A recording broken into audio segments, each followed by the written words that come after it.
आपको पुलवामा हमला याद है? हमारे 40 जवान शहीद हो गए, पर उस हमले की जांच रिपोर्ट का क्या हुआ? वो कहाँ है? हाल ही में पहलगाम हमला हुआ, वो आतंकवादी कहाँ से आए और कहाँ गायब हो गए, इसका कोई खुलासा क्यों नहीं हुआ? आपको वो दिन याद है जब पाकिस्तान के साथ सीज फायर करते वक्त हमारी सरकार ने पाकिस्तान से कोई आतंकवादियों की मांग क्यों नहीं की? आपको लगता होगा कि ये राष्ट्रीय सुरक्षा के बड़े और जटिल मामले हैं, लेकिन क्या हो अगर मैं कहूँ कि ये मामले और आपके घर की बढ़ती महंगाई, आपके बच्चे की बेरोजगारी, ये सब एक ही धागे से जुड़े हैं। ये अलग अलग समस्याएं नहीं बल्कि एक बहुत बड़े अदृश्य और जानलेवा मकर जाल का हिस्सा है जिसमें हम सब फंस चुके हैं। क्या आपको कभी महसूस हुआ कि आपके चारों तरफ कुछ बहुत गलत हो रहा है? जब हमारे जवानों पर हमले होते हैं और कोई जवाबदेही तय नहीं होती, तब करोड़ों पढ़े लिखे नौजवान नौकरी के लिए भटकते हैं, और जब आपकी रसोई का बजट हर महीने आग पकड़ता है, तब टीवी पर सिर्फ नफरत और ड्रामा क्यों परोसा जाता है? क्या ये सब बस यूं ही हो रहा है या फिर इसके पीछे एक सोचा समझा डिजाइन है? सच तो ये है, और इसे स्वीकार करना मुश्किल होगा कि हमारा सिस्टम फेल नहीं हुआ है। इसे फेल होने के लिए नहीं बल्कि ठीक इसी तरह हमें और आपको बर्बाद करने के लिए ही बनाया गया था।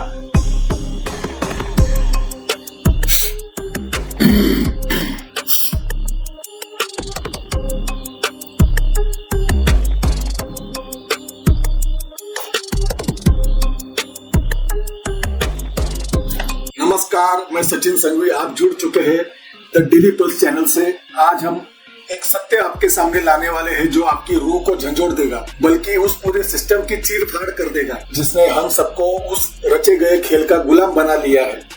आज हम एक ऐसे खौफनाक सच का पर्दाफाश करने वाले हैं जिसे मानने से आपकी रूह कांप सकती है। इस वीडियो में हम सबूतों के साथ यह साबित करेंगे कि भारत में जिसे हम सिस्टम की गड़बड़ी या सरकार की नाकामी समझते हैं, तो कोई हादसा नहीं बल्कि एक शैतानी दिमाग से तैयार की गई साजिश है। एक ऐसा डिजाइन है जिसका मकसद आपको और मुझे असली मुद्दों से भटकाकर आपस में लड़ाना है। आगे हम परत दर परत इस साजिश का पर्दाफाश करेंगे। सबसे पहले हम उन आंकड़ों के कब्रिस्तान में चलेंगे जहाँ विकास के झूठे दावों का दफन किया गया है। फिर हम उस साजिश के मकसद को समझेंगे जिसमें हम देखेंगे कि कैसे चुनावी चंदे के नाम पर लोकतंत्र की सौदेबाजी होती है, और अंत में हम बात करेंगे ज़ॉम्बीफिकेशन की। ये वो दिमागी गुलामी है जो चुपके से आपकी सोचने की शक्ति को खत्म कर रही है। हम देखेंगे कि कैसे अंधभक्ति नाम के हथियार का इस्तेमाल करके आपको असली मुद्दों से भटकाकर एक वफादार गुलाम बनाया जा रहा है, ताकि ये जानलेवा व्यवस्था और भी मजबूत होती जाए। तो चलिए इस विकास के कब्रिस्तान पर एक नजर डालते हैं जहाँ हर आंकड़ा एक चीख है। सबसे पहले बेरोजगारी। हमें बताया जाता है कि सब ठीक है, बेरोजगारी दर घट रही है। सरकारी आंकड़ों के मुताबिक अप्रैल 2025 में ये सिर्फ 5.1% थी, लेकिन जब हम गहराई में जाते हैं तो एक खौफनाक तस्वीर सामने आती है। Centre for monitoring Indian economy (CMI) के अनुसार जून 2024 में बेरोजगारी दर 9.2% तक पहुंच गई थी। विश्व बैंक बताता है कि 2024-25 में शहरी युवा बेरोजगारी 17% के खतरनाक स्तर पर बनी हुई है। इसका मतलब है शहरों में हर 6 में से 1 नौजवान बेरोजगार है।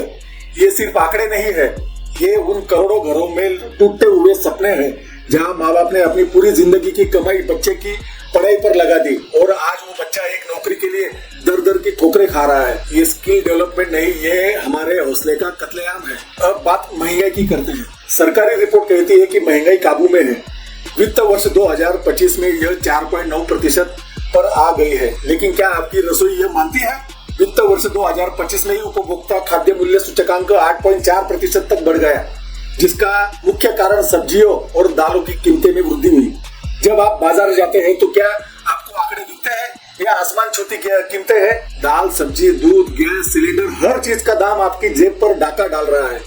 यह कोई आर्थिक उतार चढ़ाव नहीं है, यह एक डिजाइन है ताकि आप अपनी कमाई गिनने और घर चलाने की जद्दोजहद में इतने उलझ जाए कि कभी सिस्टम पर सवाल ही ना उठा सके। और वो हादसे जिन्हें हम किस्मत का खेल मान लेते हैं। सरकारी आंकड़े ही बताते हैं कि 2014 से 2023 तक के बीच में यानी सिर्फ 10 सालों में भारत की सड़कों पर 15 लाख से ज्यादा लोगों की दर्दनाक मौत हुई है। यानी हर दिन 462 से ज्यादा घर उजड़ जाते हैं। ये मौतें सिर्फ लापरवाही का नतीजा नहीं बल्कि खराब सड़कों, अधूरे इंफ्रास्ट्रक्चर और एक सड़े हुए सिस्टम का नतीजा है जिसे आपकी जान की कोई परवाह नहीं है। जब किसी देश के करोड़ों युवा बेरोजगार हो, जब आम आदमी महंगाई से त्रस्त हो और जब देश की सीमाओं और शहरों पर हुए हमलों की जांच तक न हो, तो क्या वहाँ खुशी मिल सकती है? इसलिए जब हम वर्ल्ड हैप्पीनेस इंडेक्स में 2025 में 147 देशों में 118वें पायदान पर खुद को पाते हैं तो हैरानी नहीं होती। ये सब फेलियर नहीं, यही इस सिस्टम की सबसे बड़ी कामयाबी है। तो सवाल उठता है कि इस भयानक डिजाइन के पीछे आखिरी मकसद क्या है? मकसद बहुत सीधा है और सरल है। आपको और मुझे असल मुद्दों पर कभी सोचने ही मत दो। आपको रोटी, कपड़ा, मकान और धर्म जाति की अंतहीन लड़ाइयों में इतना उलझा दो कि पर्दे के पीछे चल रहे असली खूनी खेल पर किसी की नजर ही न पड़े। सोचिए, जब आप और मैं मंदिर, मस्जिद, हिंदू मुसलमान के नाम पर एक दूसरे का गला काटने पर उतारू होंगे, तब कौन पूछेगा कि पुलवामा हमले की जांच रिपोर्ट का क्या हुआ? जब मीडिया आपको 24 घंटे पड़ोसियों से नफरत करना सिखाएगा, तब कौन पूछेगा कि पहलगाम में हमला करने वाले आतंकवादी हवा में गायब कैसे हो गए? तब कौन इलेक्टोरल बॉन्ड के उस मकर जाल पर सवाल करेगा जिसे सुप्रीम कोर्ट ने असंवैधानिक बताया है? इसी बॉन्ड के जरिए सत्ताधारी पार्टी बीजेपी को अकेले 8,250 करोड़ रुपए से ज्यादा चंदा मिला। और ये खेल कितना गहरा है इसका अंदाजा इस बात से लगाइए कि कई कंपनियां ऐसी थी जिन पर ईडी, आईटी जैसी एजेंसियों की छापेमारी चल रही थी और छापे के कुछ ही दिन बाद उन्हीं कंपनियों ने सत्ताधारी पार्टी को करोड़ों का चंदा दिया और फिर उन पर चल रही जांच रहस्यमय तरीके से ठंडी पड़ गई। यह एक ऐसा डिजाइन है जहां सवाल पूछने वाला गद्दा और देशद्रोही कहलाता है, जहां सरकार की नीतियों पर सवाल उठाना अंतर्राष्ट्रीय साजिश का हिस्सा बता दिया जाता है। यह माहौल इसलिए बनाया गया है ताकि सत्ता का जहर और देश का पैसा कुछ गिने चुने हाथों में ही रहे और आप और हम सिर्फ तालियां बजाते रहे। इस साजिश का सबसे बड़ा और सबसे खतरनाक हथियार है ज़ॉम्बीफिकेशन। ज़ॉम्बी का मतलब कोई भूत प्रेत नहीं, बल्कि वो जीता जागता इंसान है जिसकी सोचने, समझने और सवाल पूछने की शक्ति छीन ली गई हो। यह एक दिमागी वायरस है जो आपके तर्क करने की क्षमता को धीरे धीरे खत्म कर देता है। ये होता कैसे है? ये होता है मीडिया के जरिए। जब शाम को आप दिन भर की मेहनत के बाद टीवी खोलते हैं तो क्या आपको बेरोजगारी पर बहस दिखती है? महंगाई पर रिपोर्ट दिखती है? बिल्कुल नहीं। आपको दिखते हैं चीखते चिल्लाते एंकर, भड़काऊ हेडलाइनें और नफरत फैलाने वाले मुद्दे। आपके असली मुद्दे जैसे नौकरी, शिक्षा और सुरक्षा गायब कर दिए जाते हैं और आपका ध्यान सिर्फ उन बातों में उलझा दिया जाता है जो आपको बांटती है। धीरे धीरे आपका दिमाग इन फालतू बहसों का आदी हो जाता है और असल मुद्दों पर सोचना ही बंद कर देता है। यही ज़ॉम्बीफिकेशन और यही कारण है कि वर्ल्ड प्रेस फ्रीडम इंडेक्स में 2024 में भारत 180 देशों में 159वें स्थान पर है। क्योंकि जब प्रेस की आजादी खतरे में होती है तो असल में आपकी सच जानने की आजादी खतरे में होती है। ये वो अवस्था है जब आप अपने नेता या अपनी विचारधारा के इतने गुलाम हो जाते हैं कि आपको हर पाप में पुण्य नजर आने लगता है और हर सवाल उठाने वाला दुश्मन लगने लगता है। अगर देश में आतंकी हमला हो और कोई जवाबदेही पर सवाल करे तो आप उसे सेना का अपमान बता देंगे। अगर कोई बहुत बड़ा घोटाला आपके सामने आ जाए तो आप उसे देश को बदनाम करने की अंतर्राष्ट्रीय साजिश बता देंगे। अगर सरकार कोई विनाशकारी फैसला ले तो आप उसे भी मास्टर स्ट्रोक कहकर उसका बचाव करेंगे। ये अंधभक्ति लोकतंत्र की लाश पर जश्न मनाती है, जहाँ नेता आपका सेवक नहीं मालिक बन जाता है और आप सिर्फ एक गुलाम रहते हैं। इस शैतानी डिजाइन की सबसे भारी कीमत कोई एक व्यक्ति नहीं बल्कि हमारा पूरा देश, हमारा लोकतंत्र और हमारा भविष्य चुका रहा है। लोकतंत्र सिर्फ हर 5 साल में एक बार बटन दबाना नहीं होता। लोकतंत्र का मतलब है सवाल पूछने की आजादी, असहमति जताने की आजादी और सरकार को जवाबदेही बनाने की आजादी। जब पुलवामा जैसे हमलों पर जवाबदेही तय करने की जगह सवालों को ही दबा दिया जाए, जब लोगों को सोचने से ही रोक दिया जाए तो लोकतंत्र की आत्मा मर जाती है। इसलिए दुनिया की प्रतिष्ठित संस्था फ्रीडम हाउस ने 2021 में ही भारत को स्वतंत्र से घटाकर आंशिक रूप से स्वतंत्र देश का दर्जा दे दिया था और फ्रीडम इंस्टीट्यूट जैसी संस्थाएं कह रही है कि भारत अब चुनावी निरंकुशता की तरफ बढ़ रहा है, जहां चुनाव तो होते हो पर लोकतंत्र की बाकी संस्थाओं को खोखला कर दिया जाता है।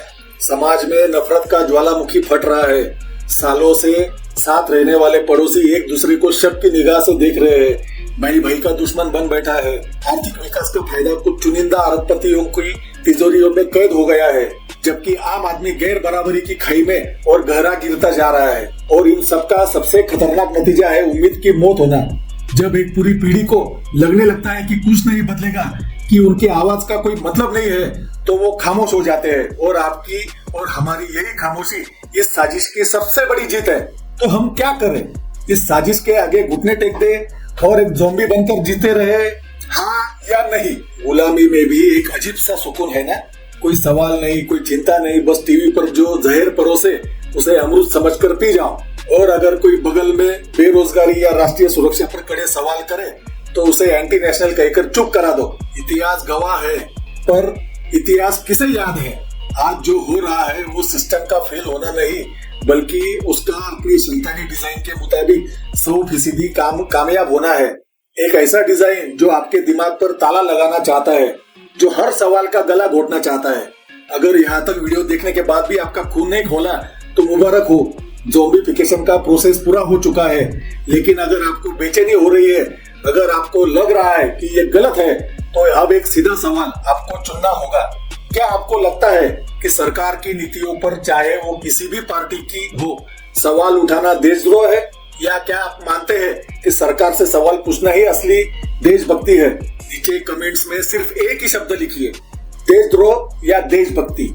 चलिए देखते हैं कि इस गहरी नींद में सो रहे भारत की असली आवाज क्या कहती है। ये बातें आपको डराने के लिए नहीं, बल्कि उस गहरी नींद से जगाने के लिए है जिसमें हमें सुलाया जा रहा है।